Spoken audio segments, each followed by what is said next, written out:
thing that always amazes me, that one person, when one person's life changes, it's generations that change. Definitely. Yeah, that's the one that makes it the greatest impact. I think I was reading about Billy Graham's story, and I was laughing because I always see behind. I like to see everything around it and create my own story. So there was this preacher guy, it was, I don't know, back in the day, so I think he came with a wagon and a horse, and it was the back of a stable, and he just preached and preached and preached. The poor man, I think he's preached for like 3 weeks. Hey, one person got saved after the 3 weeks, and I could understand his frustration. But the problem is he didn't understand, you see? Yeah. The person who got saved was Billy Graham. Inside Billy Graham were like 60 million other people were going to be birthed. So after his 3 weeks and one guy got saved, he must have gone home so discouraged. I would imagine. Lord, I'm telling you, I'm done. You know those are conversations I have with God. Sasa, me now, everyone take their own path. And many, it's a wrap. It's a wrap. It's been real. You are the best. Me, I'm off. Yeah, I can preach my heart out, and one person gets saved, but you forget who it is who got saved. Exactly. And every person, even who comes into contact with what we're doing with the vision, even with the videos, that one change is a generational change. Completely. It's not a change just for that person. It's a change for the present generations. It's a change for future generations. Completely. Wow. So I'm so encouraged, and I'm so encouraged about the beauty. Yes. I am so encouraged about, I know the expansion is coming. Yes. Greater things are coming. More things are coming. Yes. I'm happy about the lessons that you're learning. I'm happy of the step of faith that you took, because I also say obedience and there's action. You can't just obey God. There has to be an action to obey. Yes. And then, like he says in Isaiah 1:19, where when you're obedient and willing, you'll eat the fruit of the land. So fruitfulness is definitely coming. Amen. And I'm really looking forward to more Brown Roots collections and pieces, and the candles and the bottles. So when you drink your wine, please, by the way, give them your email address and your phone if you have one that they can call you on, and even explain where the shop is at Two Rivers. We can be reached on brownrootscollection@gmail.com. That's our email address. Our phone number is 0724 777 533. You can reach us on that number. We are located at the ground floor of Two Rivers Mall. Okay. Yes. It's a cart, a white cart. Okay. With beautiful jewelry. You see a lot of color. Like yes, it has a sign written Brown Roots Collection. Okay. Yes. With beautiful jewelry. Yes. And I think it's important. You know, there's a time when we were saying, buy Kenya, build Kenya, please. This is Kenyan. It's handmade. It's beautiful.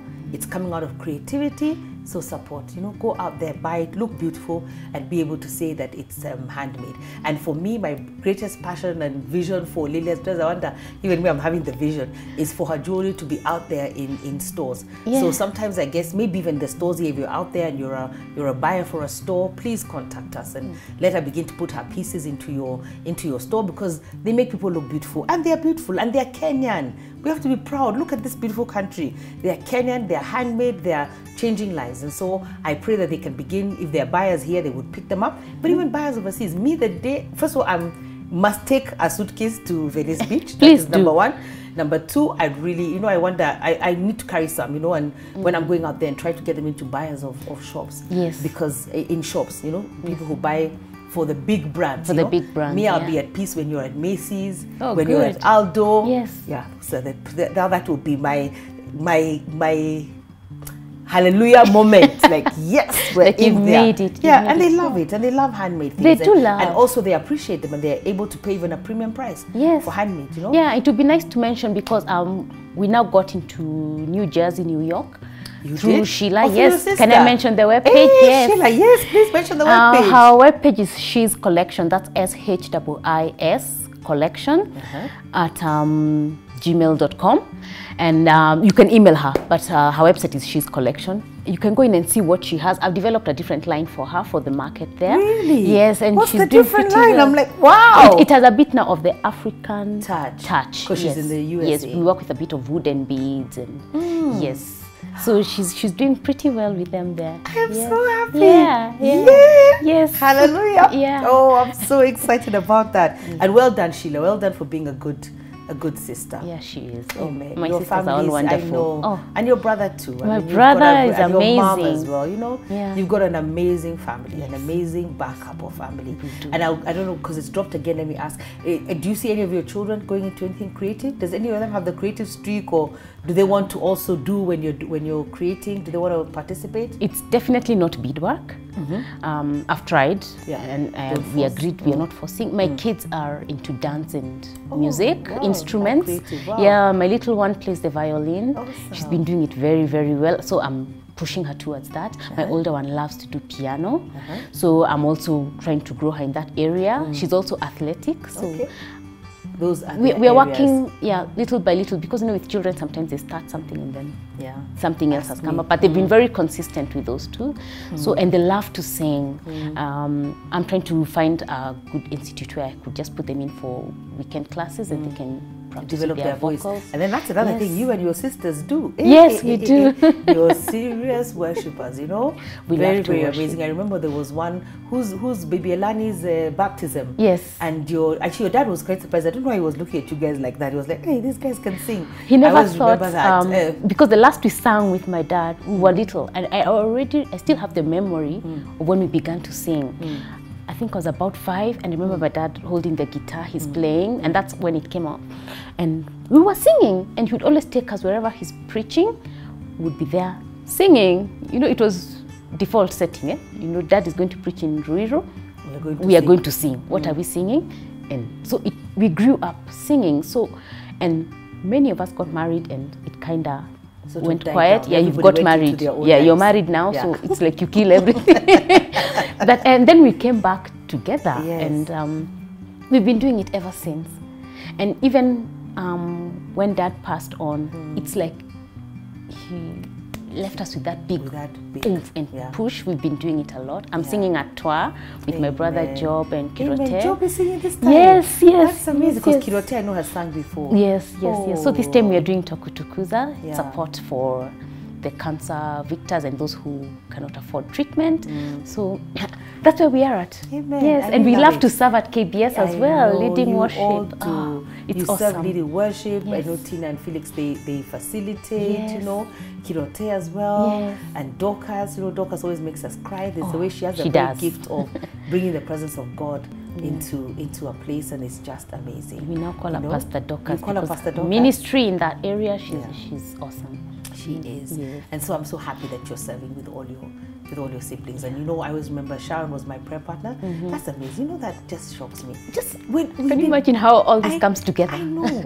We were what year was that? I don't know. We were at Mavuno when Mavuno was moving from when Nabu Chapel was multiplying, and she was there, and they were part of the worship team. Imagine that's over 10 years ago. Yeah, more than 10 years ago. And then I don't even know how we ended up being prayer partners. One day she'll tell us, but that's amazing. So Sharon and Sheila, I met the twins first, and then Sharon was my prayer partner, and then look at what the Lord did. I mean, I had no idea. Those are things that make me sit down and weep, because I'm like, what? And I think Dorcas was the first one to come.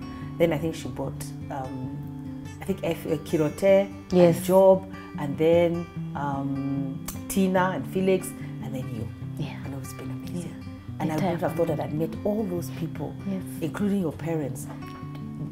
I couldn't have envisioned it, but God has a purpose, He has a plan. I never thought I would meet all of you guys.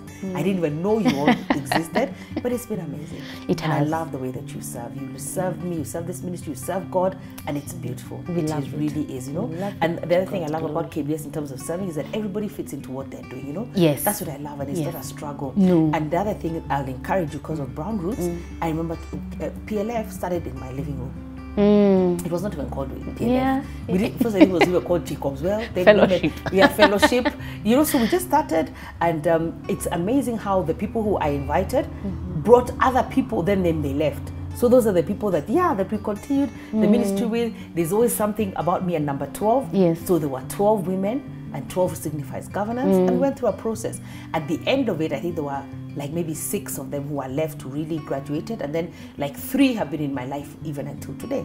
And therefore I started, but I never thought there's going to be a PLF, But what I was going to say is, it's like, the Kiswahili say, hapa na hapa hujaza kibaba. Yes. That's what happened. Little by little. We just little by little by little. I remember the first breakfast we had for alumni, and I invited Sylvia to speak, and she walked into the room and she was like, she's looking for the PLF alumni, and because when she'd left, there were only women. Yes. So there were men in the room now. She was like, okay, I think I'm in the wrong room. She had to change her speech, like the men are here. But what I was saying with that is 12 women, we've grown. Our classes will be small, 6 people, 10 people, 8 people. Some classes have been big. But we've built up a community. And kumbe, I didn't know that I was building up people who are then going to train, who are going to facilitate. They do it by Skype to other countries. They do it here. They worship, they lead, they administrate, they have finance. You know, every area of the ministry is taken care of by these people who came slowly. They didn't come 1,000 in one go. It's been building up, you know, and sometimes I'll just also share that with you just in case for somebody out there. I remember the frustration. I was like, Lord, please. I was involved with another ministry and I'd go there, pray for them. Then they were doubling in numbers of, I was like, God, you're wondering what's up with mine. Not wondering. I had to ask God, please, let's not play games. I think you are joking with me. What? So they were doubling 33, 100, 200, 400, 1,000. Hey, me, I'm nangana 10, 6, 12. I'm asking God, what is going on? Until one day he sat me down and he said, are you going to listen to me now? Do you have enough time to stop being mad and just be quiet and listen? And he told me it's about foundations.